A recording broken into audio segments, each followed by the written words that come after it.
मैं चाहता हूँ कि आप अपने बेटे से बात करें। मैं चाहता हूँ आप उस पर जोर दें कि वो सच बताए। मैं उसकी मदद करना चाहता हूँ। क्यों?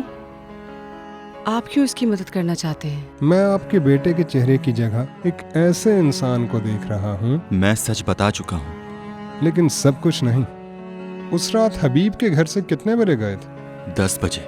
कहाँ? घर पर। लेकिन तुम्हारी अम्मी कह रही हैं कि 11:15 बजे घर पहुंचे थे। नहीं तो? क्यों नहीं? अगर आपको याद हो तो मैंने पूछा कितने बजे आया था।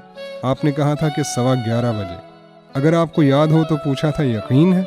आपने कहा जी, क्योंकि घड़ी देखी थी। ठीक कह रहा हूँ? बहुत साल पहले एक झूठ बोला था, सिर्फ अपने भाई की खातिर। काफी सालों से उस झूठ का बदला देती आ रही हूं मैं। आज एक और झूठ बोल दिया है मैंने, अपने बेटे की खातिर। यकीन नहीं कर रही ना कि मैंने हबीब को नहीं मारा है? फिर किसने मारा है उसे? आप पहले यकीन करें कि उसे मैंने नहीं मारा, फिर बाद में कातिल को तलाश करें। तमाम गवाहों सबूतों के तहत हम तुम्हें मुल्जिम समझ रहे हैं रुतबारी, और तुम कहना चाह रहे हो कि तुम वहां से वापस चले गए थे और उस रात तुम उससे मिले ही नहीं और घर चले गए थे। ये जो जख्म तुम्हारे जिस्म और सर पर लगे हैं, ये सारे जख्म तुम्हारे एक्सीडेंट के हैं। इसी तरह की कुछ और बातें करोगे और यहाँ से चले जाओगे। ऐसा नहीं है लड़के, जाओ जाके कुछ अच्छा सोचो, फिर हम दोनों बात करेंगे। तुम्हारा अभी मुझसे मेरी बेटी से कोई रिश्ता नहीं है। अगर नाजगुल से भी चाहो तो, अगर कोई भी फैसला कर लोगे तो हम इस फैसले को मान लेंगे। मोहसिन तुम्हारा रिश्ता लेकर आया और मैंने मंजूर कर लिया, सिर्फ यही। बस अभी उसका हमसे कोई रिश्ता नहीं है और अभी वो तुम्हारा शौहर भी नहीं है। मिठाई खाना और ये मंगनी वगैरह को मैं नहीं मानती हूँ। चाहे कुछ भी हो जाए, तुम उसको हमारे इस मामले में कभी भी नहीं लेकर आओगी, समझी तुम? खुदा उस कातिल को जलील करे। ये कौन? इसके कातिल को माफ नहीं। वो बरजू कमाली है, दुकानदार है, उसके बराबर में मिर्जा है। आपको लगता है ये मोहम्मद ने किया है?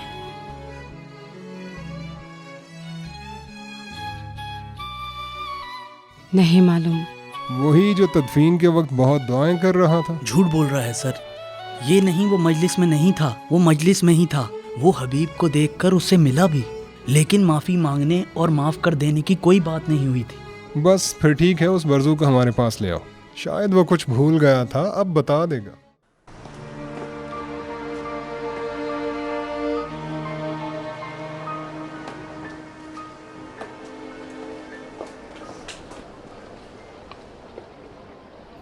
अस्सलाम वालेकुम। वालेकुम अस्सलाम। करबलाई नहीं आए क्या? आज नहीं आएंगे। मुझे बस उनसे ये पूछना था कि उनका कोई जानने वाला वकील है या? मेरे बाबा किसी वकील को नहीं जानते और वकला से उनका कोई ताल्लुक नहीं। शुक्रिया।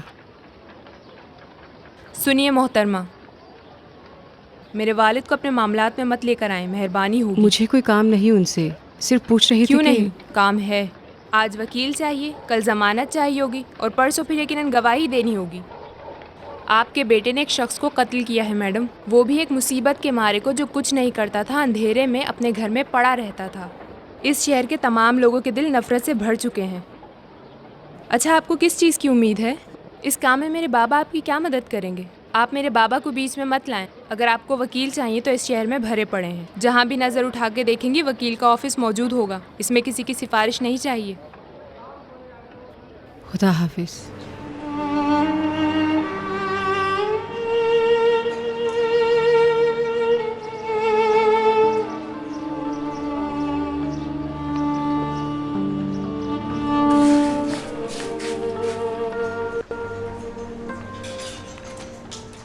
अस्सलाम वालेकुम बाजी। अस्सलाम वालेकुम। वालेकुम अस्सलाम। वालेकुम अस्सलाम। कुछ हुआ है क्या बाजी? नहीं, कुछ नहीं हुआ। बाजी,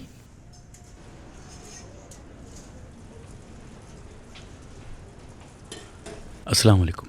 वालेकुम अस्सलाम। माफ़ कीजिएगा। कोई बात नहीं, मैं आपको ज़्यादा तकलीफ़ नहीं देना चाहता, बस सिर्फ आपको ये बताने आया हूँ कि मैंने एक वकील तलाश कर लिया है। बहुत नामवर वकील है। आज दोपहर में उसके ऑफिस जाना होगा।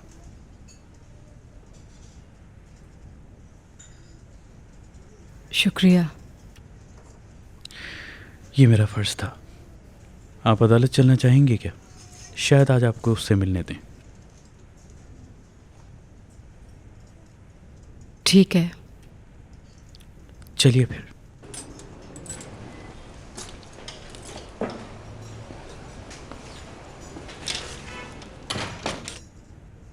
मोहम्मद रुदबारी,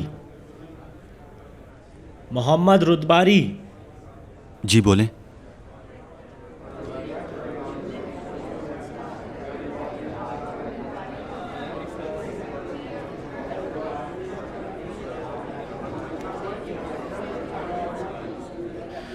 रुदबारी साहब, उसे ला रहे हैं। मोहतरम, अगर बुरा ना माने तो इन्हें बात करने दीजिए। ये इनकी वालदा हैं। इजाज़त नहीं है। मोहम्मद, सुनिए जनाब। जिद नहीं करें मोहतरमा। एक मिनट रुक जाइए मैं बस। नहीं करवा सकता। मुझे बात करनी है। मैं आपसे कह चुका हूँ। जनाब, मुझे सिर्फ 1 मिनट बात करनी मुझे है। इजाज़त नहीं है, आप जिद नहीं अच्छा, कीजिए। अगर रुक जाओगे तो क्या हो जाएगा? माफ़ कीजिएगा मोहतरमा। मोहम्मद बेटा, तुम्हें कुछ बताना चाहती पीछे हूँ। ना आए। मोहम्मद बेटा, तुम्हारे लिए वकील कर लिया आप है। प्लीज़ आज पीछे ना दोपहर में आइए। मैं इससे बात करूंगी। तुम परेशान नहीं होना, तुम्हें कुछ नहीं होगा।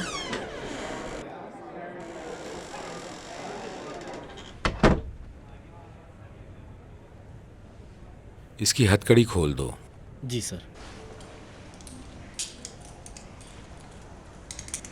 तुम बाहर चले जाओ। सर, मुलजिम की वालदा बाहर खड़ी हैं, कुछ देर आपसे बात करना चाहती हैं। उन्हें अंदर भेज दो। ठीक है सर। बैठो।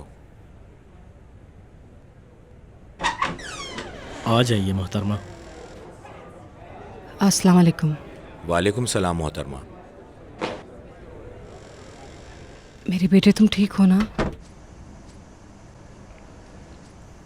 चलिए बैठ जाइए। तुम भी बैठ जाओ।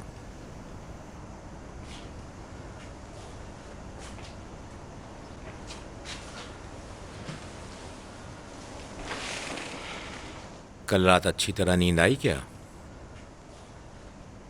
जी, थोड़ी सी। लेकिन मेरे साथी अच्छी तरह नहीं सो सके हैं। कल रात से इस वक्त तक वो लोग जाग रहे हैं। क्यों?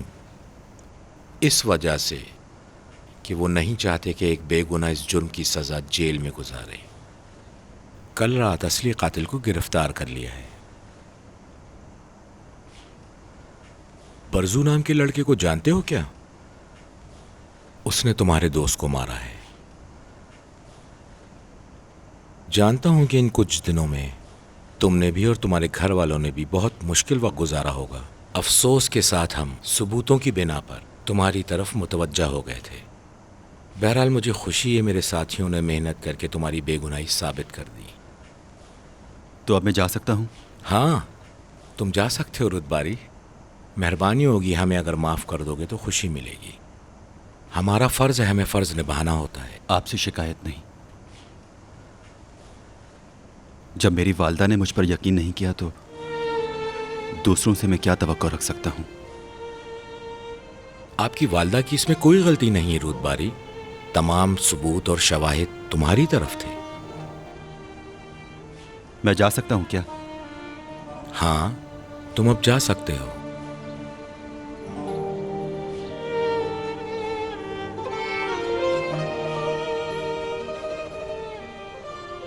मैं भी तुम्हारे साथ चलूंगी बेटा। नहीं, मैं अकेला रहना चाहता हूँ।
अंदर क्यों नहीं आ रहा है? मुझे क्या मालूम, जब से आया है बारिश में बैठा हुआ है। चाय नहीं पी इसने? नहीं। लाओ मैं लेकर जाऊं।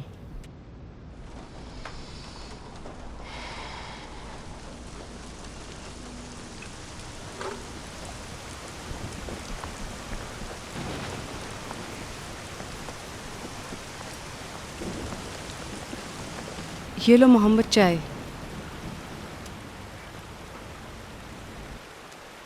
इन 2 दिनों में मेरी हिम्मत ही नहीं हुई बाहर जाने की, वरना मैं तुम्हारे लिए कुछ फ्रूट ले आती। लेकिन अभी कुछ बाकी है, मैं तुम्हारे लिए लेकर आती हूँ।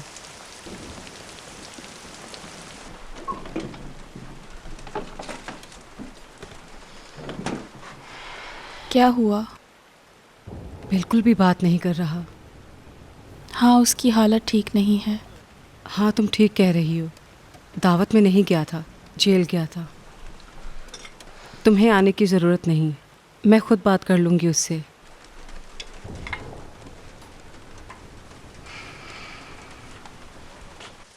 आजकल मेरा दिमाग भी बारिश की तरह हो गया है, पता नहीं कब काम करता है कब नहीं। मोहम्मद बेटा, अपनी चाय लो। पता नहीं अब उसके दोनों बहन भाई का क्या होगा।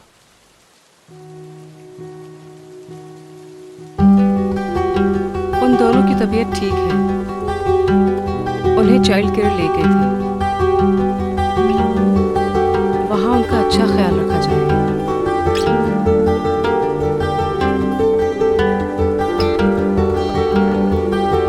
तुम मेरे साथ क्यों नहीं आए थे? मैं अकेला रहना चाहता था। तुमने ऑफिसर के सामने ये क्यों कहा कि मेरी माँ ने मुझ पर भरोसा नहीं किया? क्या आपने भरोसा किया था?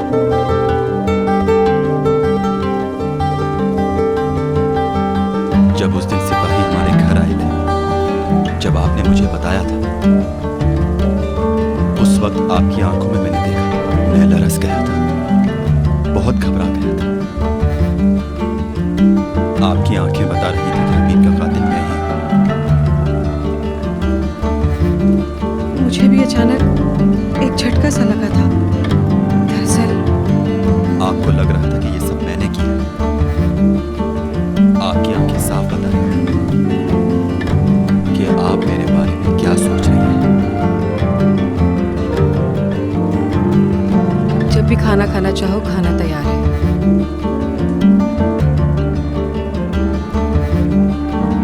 कल हम साथ चलेंगे मंसूरी साहब की दुकान पर। कुछ अपने कपड़े खरीद लेना और मैं कल यहाँ से चला जाऊंगा।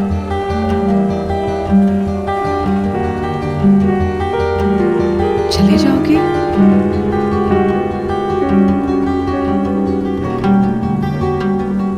कहाँ चले जाओगे? ऐसी जगह चला जाऊंगा जिसकी छत यहाँ से ऊंची होगी।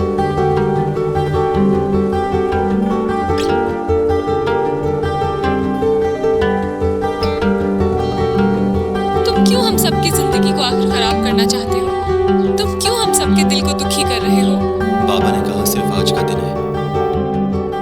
हाँ, उस वक्त सब कुछ खत्म हो गया था। मैं सिर्फ तुम लोगों को ये बताना चाहता हूँ कि दूसरा कोई रास्ता नहीं है। मैं ये नहीं कह रहा कि जिंदगी का रास्ता चुन लिया, नहीं, मैं ये नहीं कह रहा, मगर मैं मौत का रास्ता चुन सकता हूँ। वो तुम मुझे अपनी मर्जी से चुनने दो। मैं बाहर इंतजार कर रहा हूँ।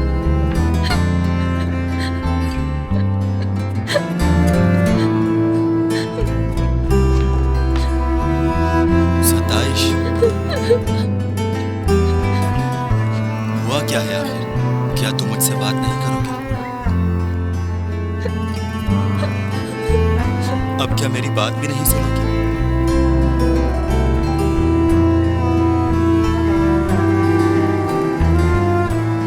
नहीं जाने दूंगी, कभी भी तुम्हें नहीं जाने दूंगी। क्यों जाओगे तुम? मैं कुछ साबित करने के लिए यहाँ से जाना चाहता हूँ। सताइश, सताइश, क्या है? मेरी तरफ देखो,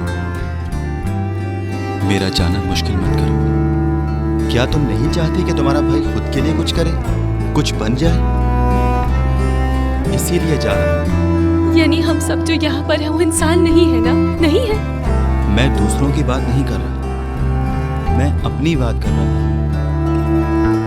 मैं भी आगे बढ़ना चाहता हूं, डॉक्टर, इंजीनियर, और एक दिन तुम देखोगी मैं किसी काबिल हूं। जैसा तुम कहोगी वैसा ही। क्या कहती हो? तो तुम यहाँ पर रहकर भी तो सब कुछ कर सकते हो। दोबारा घर जाने से पहले अपने आंसू साफ कर लो। मुस्कुराओ सताइश, मुस्कुराओ, मुस्कुराओ ना। वही अपनी प्यारी सी हंसी, ये बनावटी हंसी नहीं। तुम मेरी हिम्मत मत दो।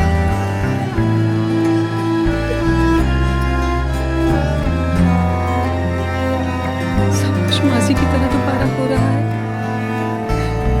खुदाया, अब बर्दाश्त नहीं होगा। दोबारा से वही बातें। क्या बात दोबारा भेजा? मैं तो पहली दफा ये बात कर रहा हूं, पहली दफा यहां से जाने की बात कर रहा हूं भेजा। जानती हूँ,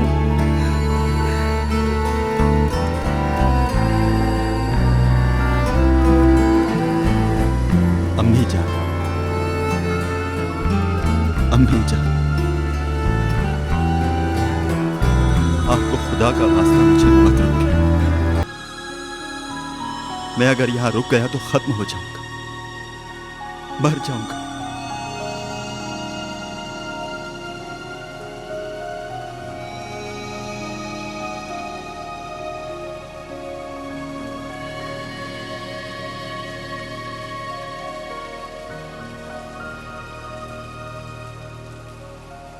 तुम कब जाओगे?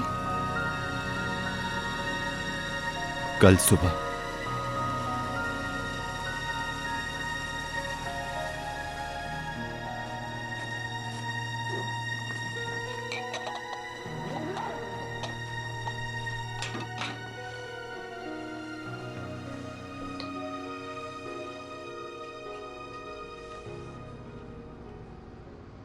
क्या है? कुछ नहीं। अम्मी आप जूस पियेंगी? लेकर आ जाऊं? नहीं मेरी बेटी, जाओ मोहम्मद की सर्दी के कुछ कपड़े ले आओ।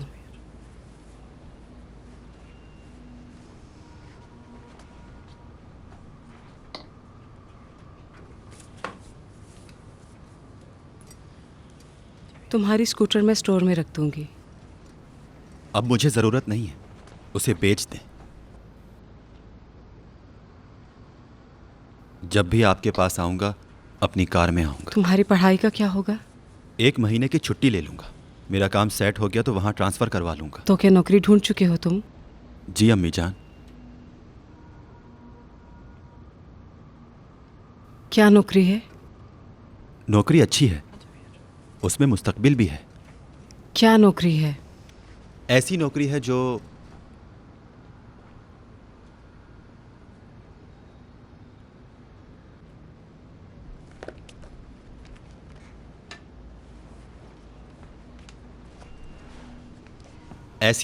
मेरी पढ़ाई से ताल्लुक़ रखती है। एक शख्स है, वही जिसके लिए मैं मछली लेकर गया था, उसे मेरा काम अच्छा लगा।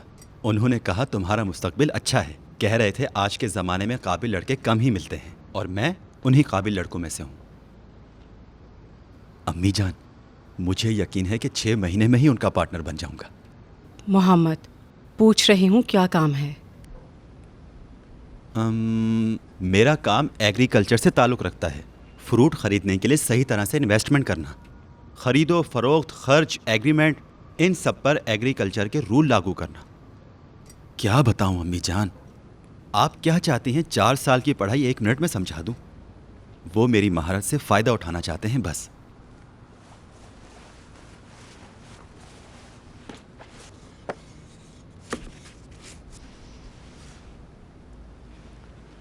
अच्छा, जो आदमी तुम्हें ये काम दे रहा है वो कौन है?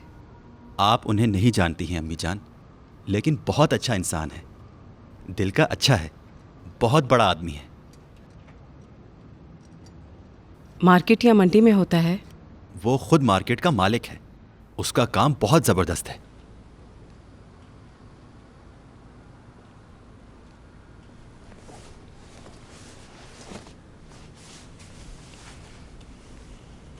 अपने बारे में मुझे इत्तला देते रहोगे?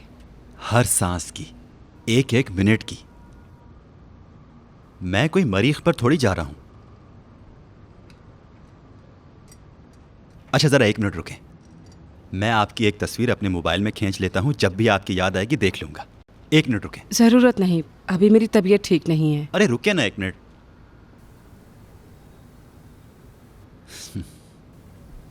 ठीक है।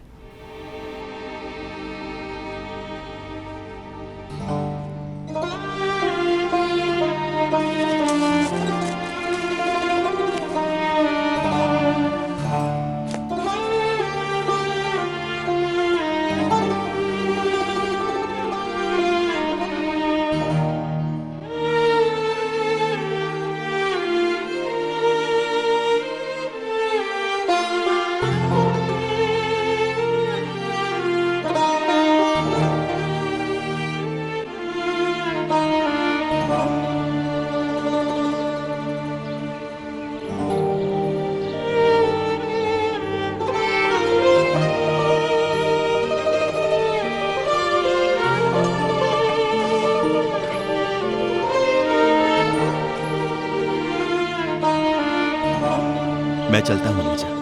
दरवाजे तक साथ चलूंगी। तो फिर खड़ी क्यों है? चलिए। चलो अब रोना नहीं शुरू कर देना। इसका चेहरा ही ऐसा है। याद रखना एक बात, तुम वहाँ नौकरी के लिए जा रहे हो, ना किसी और काम के लिए।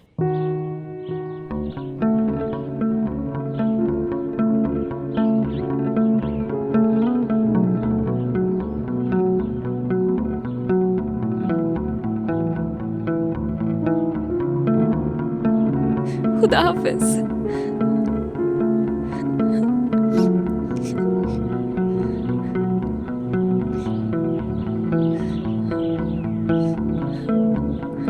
याद रखना कि मैं और तुम्हारी बहन तुम्हारा यहाँ इंतजार कर रहे हैं।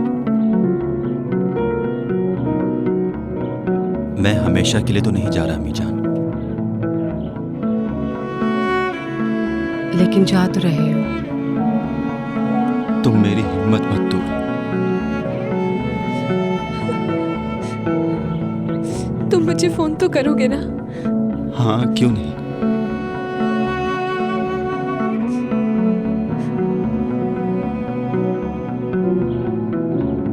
कुछ ऐसा नहीं करोगे जिससे मुझे तकलीफ हो। तुम इस घर के अभी अकेले मर्द हो।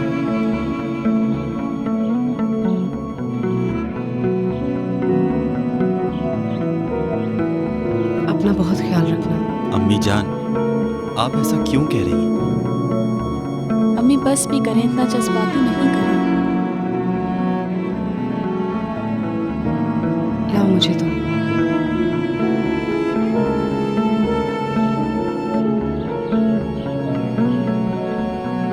एक दफा और।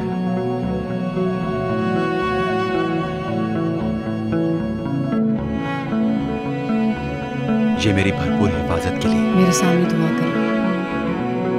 किस चीज की दुआ में? तुम यहाँ से नेक काम के लिए जा रहे हो, दुआ करो तुम्हारा रब तुमसे राजी हो जाए। ठीक है। ऊंचा बोलो ताकि मैं भी सुन सकूं। अम्मी जान, दुआ दिल में ही की जाती है। आहिस्ता नहीं बोलो, थोड़ा सा ऊंचा बोलो। क्या तुमने नहीं कहा था कि तुम दुनिया को कुछ बन के दिखाओगे? हाँ बिल्कुल। यही अपने रब से मांगो।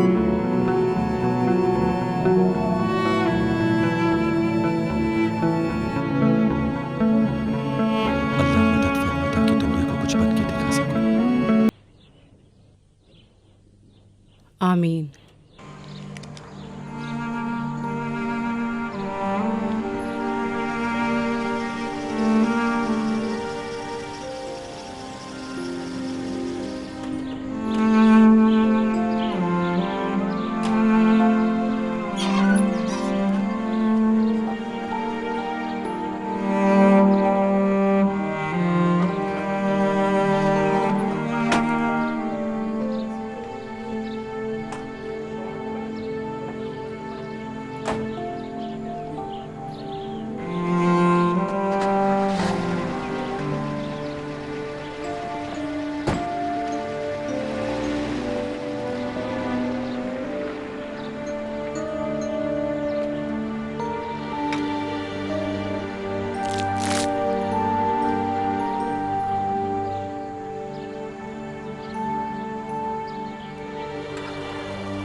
कुर्बान चाचा, जाकर दरवाज़ा खोलें।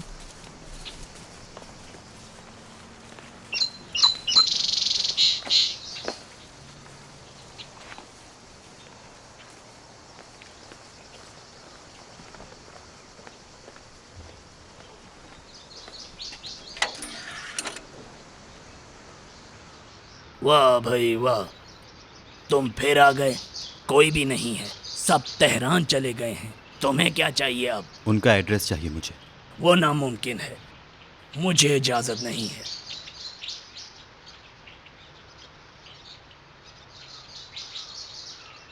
साहब का एड्रेस तुम्हें क्यों चाहिए? उन्होंने मुझे काम देने का कहा था। उस दिन मेरी तबीयत ठीक नहीं थी तो एड्रेस लेना भूल गया था। झूठ नहीं बोल रहा हूँ, अपने बेटे की तरह समझे।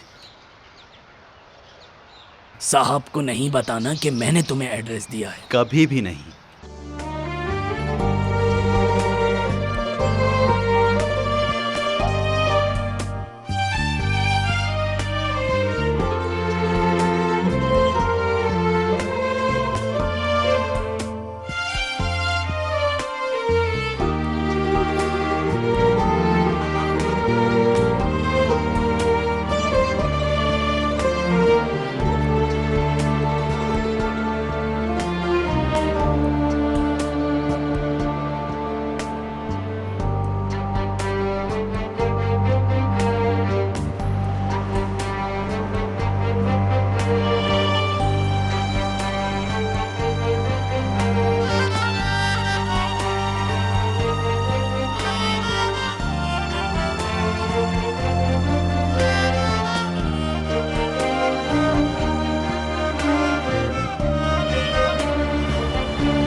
सुनो, सोचता था जब मैं बूढ़ा बेबस और लाचार हो जाऊंगा तो तुम मेरा साथ दोगी, लेकिन वो सब मेरी गलतफहमी थी ना। तुम क्यों चली गई आती?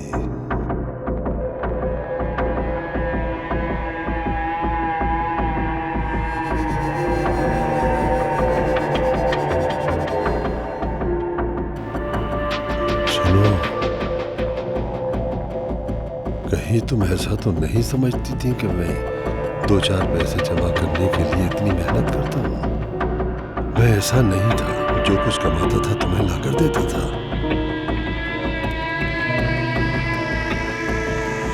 समझी? ऐसा नहीं था मैं। तुम्हें लगता है मैं छोटा हूँ? मुझे यहाँ चोट लगी है, दिल जलता है मेरा।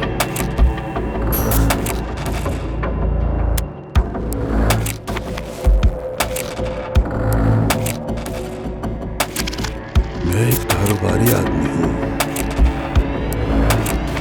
जो चीज चाहता हूँ खरीद लेता हूँ, और जो चीज खरीदता हूँ उसके बदले कुछ दे देता हूँ। मगर मुझसे तुम दोनों जुदा हो गए हो, उसका बदला क्या है?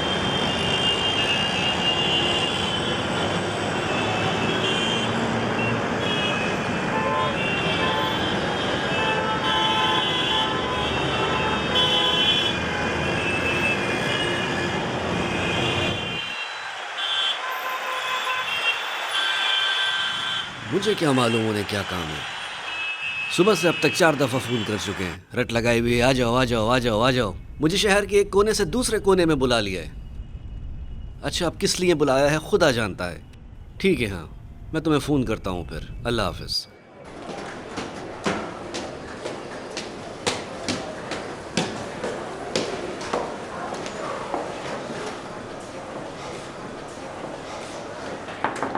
आ जाओ अंदर।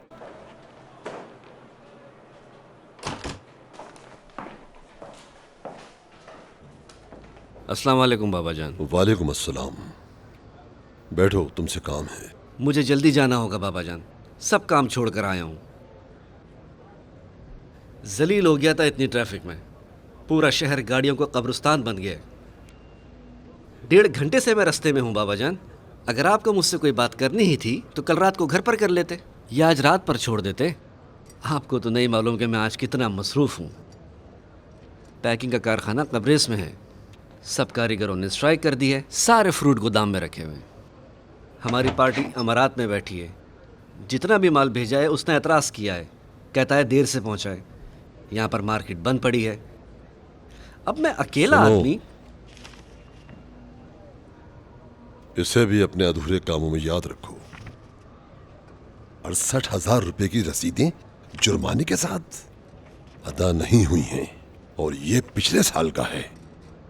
इंश्योरेंस के पैसे जुर्माने के साथ हैं, ये भी अदा नहीं किए गए हैं। उस शॉपिंग मॉल का एग्रीमेंट जो बल्दिया के साथ शुरू किया गया था, इसमें लिखना था कि खरीद लें या बेच दें या फिर उनसे एक एग्रीमेंट कर लें। 1 साल गुजर गया है। देखो साबिर, अगर उन्होंने खाली करने का ऑर्डर कर दिया तो हर हाल में खाली करना पड़ेगा। इतना शोर कर रहे हो, काम काम काम।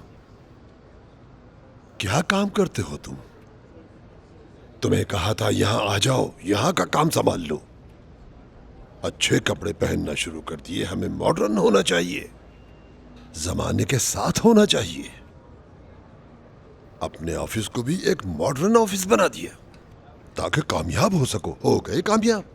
कामयाब होके क्या सब अदायगियां कर दी? कामयाब हो गए तो क्या इंश्योरेंस की अदायगी कर दी? कामयाब हो गए? कामयाब हो गए तो लोगों को बताना ही भूल गए कि किस तरह काम होता है। मुझे तो दस्तखत करने का इख्तियार भी नहीं है, ये तो आप खुद ही। तो फिर लानत हो मुझ पर। मैं अब ये नहीं कर सकता कि यहां से वहां, वहां से यहां आता रहूं। 50 साल से भाग रहा हूं मैं। एक बोझ भी तुम हल्का नहीं कर सकते।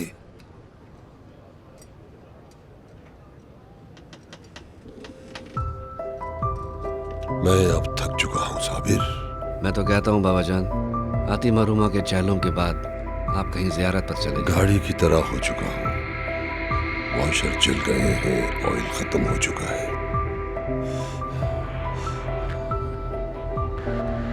अब तो इस काबिल भी नहीं कि जियारतों पर जाकर अपने गुनाह माफ करा सकूं। समझ में नहीं आता कि क्या करूं मैं। मेरा हाल तो अब कबाड़ में पड़ी गाड़ी की तरह हो गया है। आप कहें तो कंपनी के वकील को भेज दूं? नहीं, जरूरत नहीं है। कल खुद अदालत चले जाओ और एक वकालतनामा अपने नाम का बनवा लो। मैं वहां आकर दस्तखत कर दूंगा। थक चुका हूं, बिल्कुल एक मजदूर की तरह इधर से उधर भागा जा रहा हूं। ठीक है बाबा जान, कोई और काम तो नहीं है? नहीं।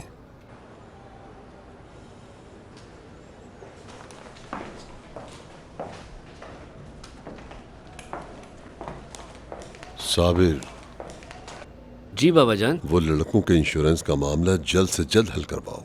कुछ लड़के डॉक्टर के पास गए थे, उन्होंने कहा कि तुम्हारी बुक की तारीख खत्म हो चुकी है। कौन?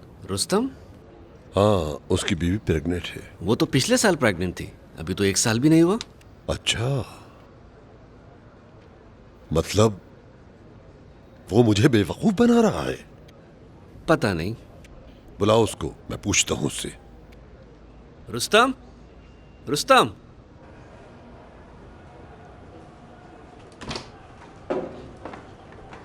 अस्सलाम वालेकुम। वालेकुम अस्सलाम अस्सलाम। वालेकुम। वालेकुम अस्सलाम। जरा यहां तो आओ। तुम्हारी बीवी पिछले साल भी तो प्रेग्नेंट थी ना? जी जनाब।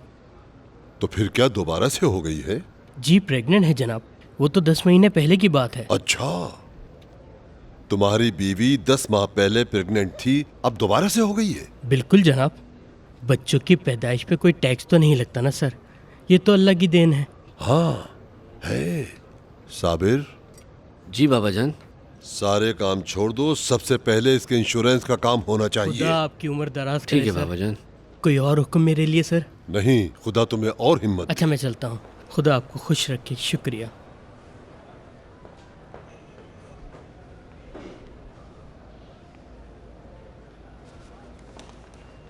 साबिर। जी बोले। रुको, मैं भी चलता हूं तुम्हारे साथ।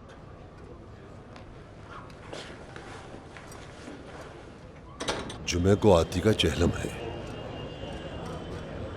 600 अफराद के बैठने के लिए मैंने शफी से इंतजाम के लिए कह दिया है। तमाम लड़कों को काम पर लगा दो ताकि घर सेट हो जाए। हर टेबल पर 4 कुर्सियां लगवाना और उस पर फ्रूट रख देना, ज्यादा से ज्यादा। 40वें के लिए फ्रूट?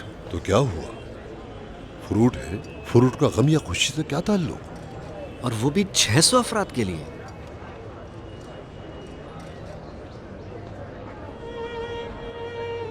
मुझे 600 लोगों की फिक्र नहीं। उसने अपनी जिंदगी में दुखी लोगों की दिल खोल कर मदद की है। और मेरे दिल की हैसियत यह है कि जो कुछ भी मैं कर सकता हूं उसके चहलम पर कर दूं। हाशिम के रेस्टोरेंट से 600 बंदों के खाने का इंतजाम करवा दो। बस एक बात का ख्याल रखना, कोई चीज भी कम ना पड़े। ठीक है बाबाजान। सैयद। जी साहब। ऊपर जाओ और मेरी गाड़ी की चाबी लेकर आओ। ठीक है साहब। वो लड़का आपसे मिलना चाहता है साहब। वो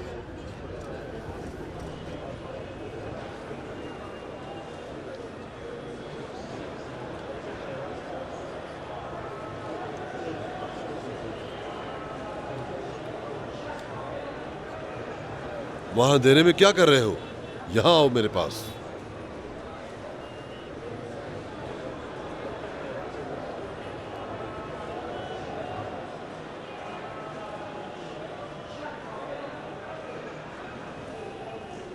अस्सलाम वालेकुम जनाब। अरे वाह, तुम आए हो माहिर लड़के।